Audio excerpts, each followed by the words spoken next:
For what purpose does the gentlelady from the Virgin Islands seek recognition?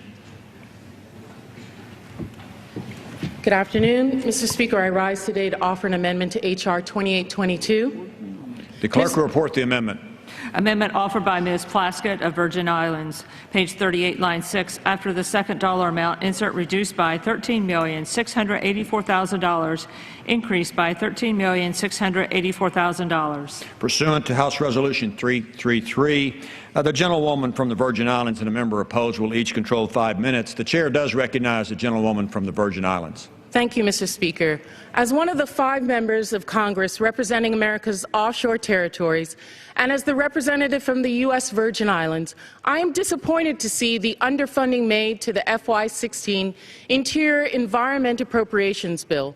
Aside from the underfunding to environmental protection programs that protect important natural resources and, among myriad things, ensures Americans have access to clean water, the cuts to this bill come largely at the expense of America's island territories. The Virgin Islands, Puerto Rico, Guam, American Samoa, and the Northern Marianas have been a part of this great nation for more than a century. And since then, this country has augmented the support to critical areas of activity by the respective local governments in these territories. This is done largely in part through Interior's Territorial Assistance activity, in which this bill proposes to underfund by $13,684,000. Mr. Speaker, this is unacceptable. Funding through Interior's Territorial Assistance activities go towards many important functions in these territories, like capital improvement projects. These capital improvement projects, CIP funds, address a variety of infrastructure needs in the U.S. territories, including critical infrastructure such as hospitals, schools, wastewater, and solid water waste systems. For example, funding through CIP helped the Virgin Islands Waste Management Authority complete the repair of a severely deteriorated force main water line that threatened to leak in nearby ocean water. Improvements to critical infrastructure not only benefit the current population of these territories and the businesses that invest in those communities, but lay the groundwork to attract new investment to the territories, which promotes economic development and self-sufficiency.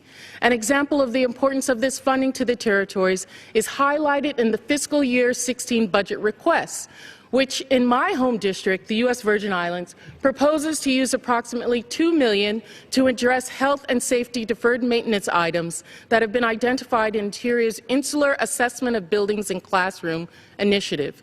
This is imperative, as our schools are not only not structurally sound or conducive to the healthy learning environment. Many of the schools in the Virgin Islands are overrun with mold and have severe structural deficiencies, some of which are over half a century old.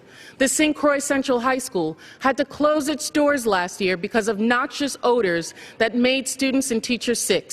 This recurring incident began midway through 2013 school year and forced the entire student body of more than 1,000 students to join a similarly populated high school in double sessions for the remainder of the school year. This coming fall, the Virgin Islands government will again close schools on the island of St. Croix, but this time, students from 3 schools will be relocated to other schools for at least an entire school year, maybe longer, while the local government works to repair the severely decrepit buildings that house those young people. Mr. Speaker, there hasn't been a school built in the U.S. Virgin Islands in the last 2 decades. The children in my home district, as well as in the other 5 territories, deserve better, need the assistance afforded through this funding. A breakdown of CIP expenditures in 2014 underscores how important this funding is to not only students in our territories, but also to our senior citizens as well. Construction or repair to schools and hospitals account for nearly half the total amount of CIP expenditures last year. In St. Croix, our hospital is without an adequate mental health facility, as well as St. Thomas, and there are few assisted living facilities and a growing aging citizens.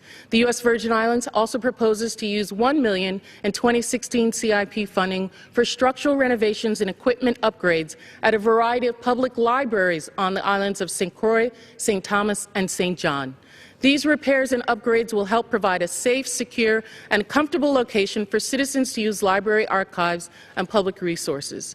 Mr. Speaker, the people living in Americans' island territories are citizens of this great nation, the same as the people living in Alaska, Hawaii, and the 48 contiguous states. We are constitutionally entitled to fair and equal representation and full inclusion by this House as well as by this government. I look forward to continuing to work on this issue and ask for unanimous consent. Does the gentlelady reserve her time? I do. Gentleman seek to withdraw. Who seeks recognition? Gentlelady is recognized.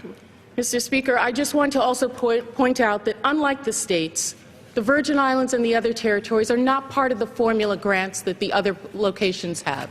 We do not receive the same funding for grants, programs that provide technical assistance, jobs, infrastructure. In fact, today, with the announcement at the Supreme Court, while we are thankful for the rest of the United States with the Affordable Health Care Act, we're not included in it to the full extent as the states are. And so I'm asking, Mr. Speaker, that at this time, that this body, as well as this Congress, and in fact the federal government, look to the Virgin Islands and look to including us, all of the territories, in full inclusion. I ask for unanimous consent at this time to withdraw my amendment. Without objection, the amendment is withdrawn. Thank you. Members seek recognition. Who seeks recognition? Clerk will read. Then the clerk will read. Page 39, line 21, compact of free association, $3,318,000. Administrative provisions, including transfer of funds. The Secretary may transfer discretionary funds for the subsidy cost of direct or guaranteed loans. Office of the Solicitor, salaries and expenses, $65,142,000. Office of the Inspector General, salaries and expenses, $50,040,000.